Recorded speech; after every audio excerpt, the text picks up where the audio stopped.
अस्सलाम वालेकुम everyone, welcome back to my channel. कैसे हैं आप सब लोग? आई होप आप सब ठीक होंगे। अल्हम्दुलिल्लाह हम सब भी खैरियत से हैं। और मैं निकल गई हूँ मार्केट जाने के लिए, क्योंकि शाबान की ईद आने वाली है और बच्चों के लिए कपड़े लेने हैं और कुछ ऑर्डर्स भी हैं, तो उनका सारा मुझे मटेरियल लेना है।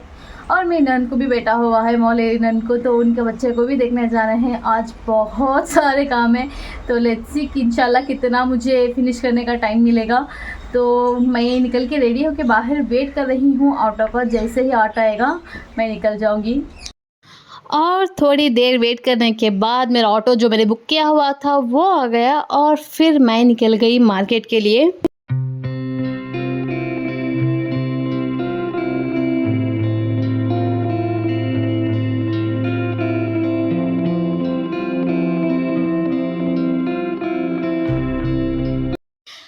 फिर मैं मार्केट पहुंच तो गई थी, लेकिन मैंने सोचा कि पहले जो बाकी के सारे काम हैं जहां पर मुझे जाना है वो सारे काम मैं निपटा के आ जाऊं, फिर यहां से शॉपिंग करूं।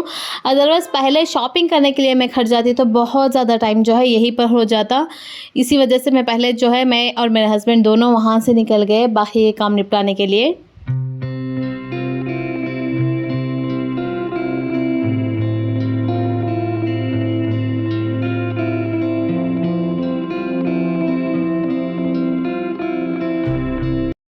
मार्केट से निकलने के बाद पहले तो हम चले गए थे डॉक्टर की क्लिनिक पर, क्योंकि मेरी अपॉइंटमेंट थी डॉक्टर से। वो सारा दिखा लिया, डॉक्टर से मिल लिया।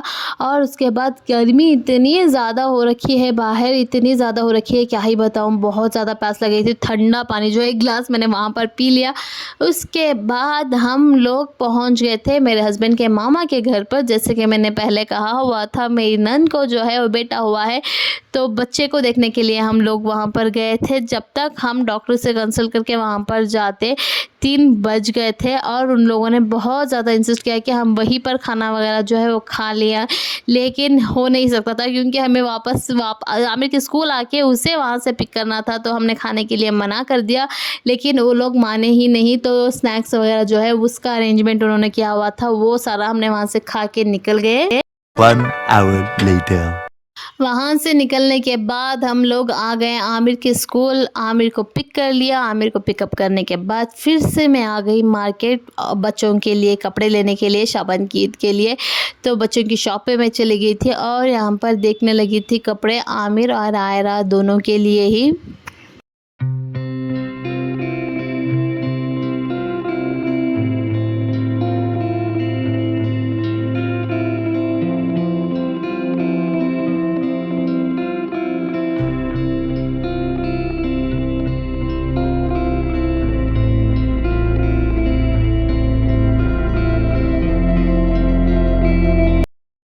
इस बार आमिर भी मेरे साथ ही था, तो मैंने सोचा उसकी पसंद के कपड़े क्यों ना लिए जाए। तो उसे दिखा रही थी यहाँ पर उसे कौन सा पसंद आता है या नहीं, और मेजर भी कर रहे थे कि परफेक्ट साइज़ मिल जाए।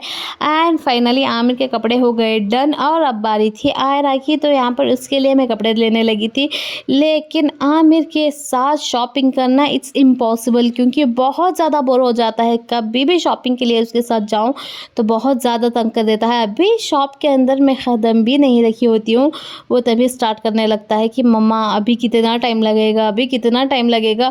मेरा मन ऐसा हो जाता है कि कुछ तो भी लूँ और यहाँ से निकलूँ।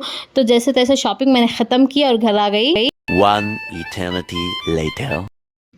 घर तो मैं आ गई थी और फिर ये 2 दिन के बाद मैं शूट कर रही हूँ, क्योंकि उस दिन मुझे ऑर्डर्स के भी कुछ मटेरियल लेने थे जैसे कि मैंने कहा हुआ था। लेकिन आमिर के साथ तो वो पॉसिबल था नहीं, तो बस बच्चों के कपड़े लिए और मैं चले गई। तो फिर से 2 दिन के बाद मैं मार्केट आ गई थी, जो सारा कुछ मुझे मटेरियल वगैरह लेना था वो लेने के लिए। और यहाँ पर देखिए मार्केट में इतनी ज़्यादा भीड़ थी, इतनी ज़्यादा भीड़ थी, क्योंकि नेक्स्ट डे जो है वो ईद थी। तो आज के दिन बहुत ज़्यादा मार्केट में हल्ला गुल्ला मचा हुआ था। और फिर मैं चले गई कपड़ों की दुकान पर, जहाँ से मुझे वेल्स बनाने के लिए मटेरियल चाहिए था। और यहाँ पर मैं देख रही थी ये कौन सा वाला चाहिए, क्योंकि कस्टमर को जो है इस बार हेवी मटेरियल में जो है दुपट्टा चाहिए था। तो यहाँ पर वही मैं देख रही थी कि कौन सा वाला उन्होंने रेफरेंस पिक्चर जो है वो मुझे भेजा हुआ था, तो उसके हिसाब से यहाँ पर मैं मटेरियल देख रही थी। लेकिन अनफॉर्चुनेटली जिस तरीके का उन्होंने मुझे भेजा था वो तो नहीं मिला, तो 2-3 दिन छोड़ के फिर से मुझे जाना पड़ेगा। लेकिन 1-2 और फिर से ऑर्डर आए हुए थे, उन्हें नॉर्मल दुपट्टे चाहिए थे जो मैं कस्टमाइज़ करती हूँ, जिसके लिए मुझे प्लेन नेट चाहिए था। तो यहाँ पर प्लेन नेट लेने के लिए आ गई थी और उन दुपट्टों के लिए यहाँ से जो है मटेरियल मैंने ले लिया था।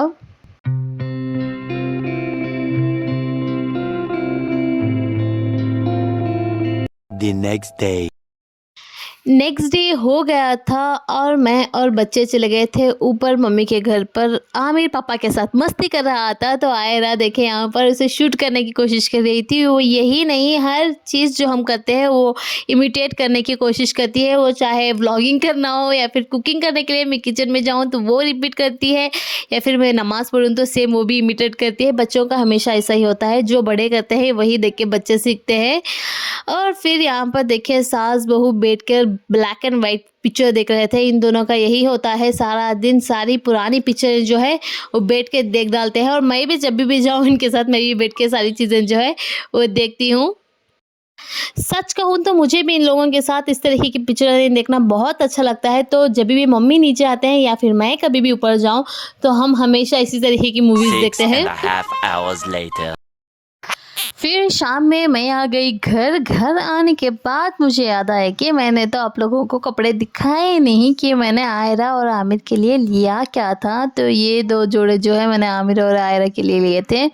ये पहला वाला आमिर के लिए ब्लू पैंट और लाइट ब्लू कलर का जो है टी शर्ट लिया था। दोनों के लिए सिंपल ही लिया था ताकि वो डेली वेयर में यूज़ किया जा सके, क्योंकि हैवी अगर ले लेते हैं तो सिर्फ ओकेशनली शादियों में पहना सकते हैं, डेली वेयर के लिए नहीं। तो मैंने डेली वेयर के हिसाब से यहाँ पर लिया था। और आयरा के लिए भी इस तरह का क्रॉप टॉप और जीन्स नीचे ले लिया था।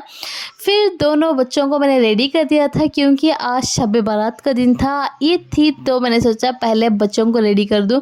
संडे भी था तो सारे लोग घर पे ही थे, तो सोचा थोड़ी जल्दी रेडी कर दूं। इसलिए मैं 5-6 बजे के तकरीबन दोनों बच्चों को रेडी कर दिया था यहाँ पर। और माशाल्लाह माशाल्लाह दोनों के दोनों बहुत ही क्यूट लग रहे थे, बहुत प्यारे लग रहे थे।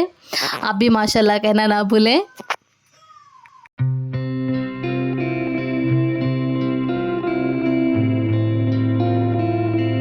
A few moments later.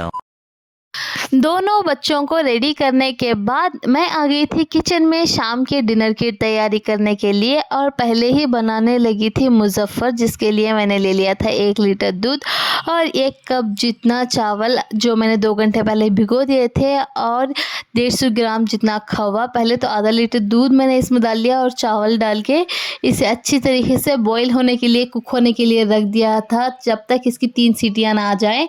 सीटियाँ आने के बाद यहाँ पर देखिए इस तरह की कंसिस्टेंसी में गल गया था। आप बर्तन में भी इसे गला सकते हैं, लेकिन बर्तन में बहुत ज़्यादा टाइम लग जाता है, इसलिए मैंने डायरेक्टली कुकर में बना लिया था। और उसके बाद जो आधा लीटर दूध बचा हुआ था, पहले मैंने सिर्फ आधा लीटर डाला था, बाकी का जो आधा लीटर था बाद में मैंने इसमें ऐड कर लिया। ऐड करने के बाद उसकी कंसिस्टेंसी लेवल करके उसे मैंने फिर से स्टॉप पे रख दिया था कुक होने के लिए।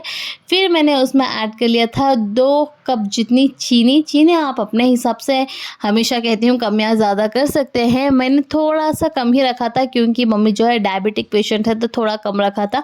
आप अपने हिसाब से रख सकते हैं। चीनी ऐड करने के बाद मैंने इसमें सारा खवा जो है वो ऐड कर लिया था, जो मैंने मंगा के रखा हुआ था।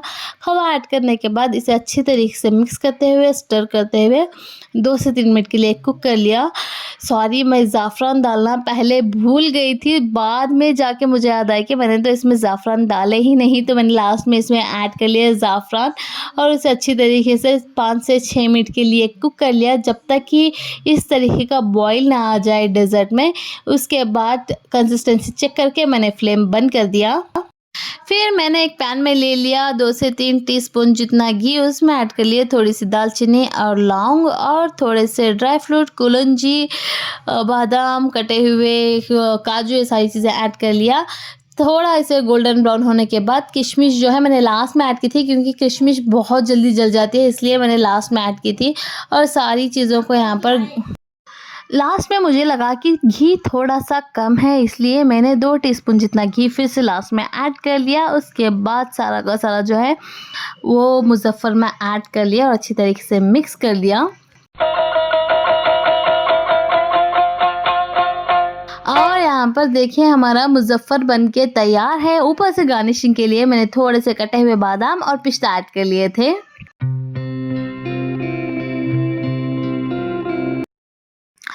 मेरा सारा काम हो गया था, डिनर विनर सारा बना दिया था। फिर मैंने सोचा मैं खुद भी रेडी हो जाऊं, तो ये था मेरा ड्रेस डॉग ब्लू कलर का और मैं हो गई थी तैयार। थोड़ा सा हल्का सा मेकअप किया हुआ था और ये रहा मेरा कंप्लीट आउटफिट। ये जो है मैंने लिया हुआ था पाकिस्तानी सूट, जिसके ऊपर सारा एम्ब्रॉयडरी का वर्क था और स्लीव्स पे भी वर्क थोड़ा सा हल्का सा था और दुपट्टे पे भी था।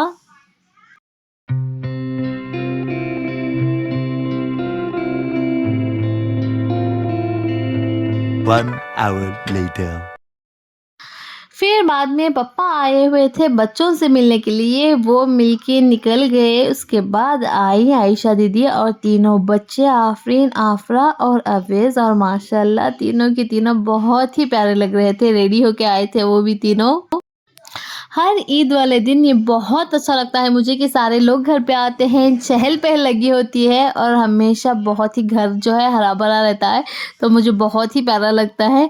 और यहाँ पर देखिए मेरी दोनों गुड़ियाँ आफरीन और आफरा जो है रेडी होकर आई थी और बहुत ही प्यारी लग रही थी, बहुत ही प्रिटी लग रही थी दोनों की दोनों। हर बार ईद वाले दिन बसीरत भी हम लोगों से मिलने आती है, लेकिन इस बार वो नहीं आ पाई क्योंकि वो बहुत ही ज़्यादा बिजी है and I can understand her problem. तो मैंने भी उसे कुछ नहीं कहा, लेकिन आयशा दीदी आई, बहुत ही अच्छा लगा और थोड़ी देर बैठे बच्चों से बहुत सारी मस्ती की, सारे के सारे बहुत मज़ा आया और उसके बाद वो चली गई। फिर हम दोनों बैठ गए थे डिनर करने के लिए और आज डिनर में बनाया था खुशका खुरमा। मैंने तो सोचा था बिरयानी बनाऊं, लेकिन फ्राइडे वाले दिन मैंने बिरयानी ही बनाई थी, तो दादी बार बार बिरयानी नहीं खाती, इसलिए आज खुशका खुरमा बनाया था और अल्हम्दुलिल्लाह बहुत ही अच्छा गुजरा आज का दिन।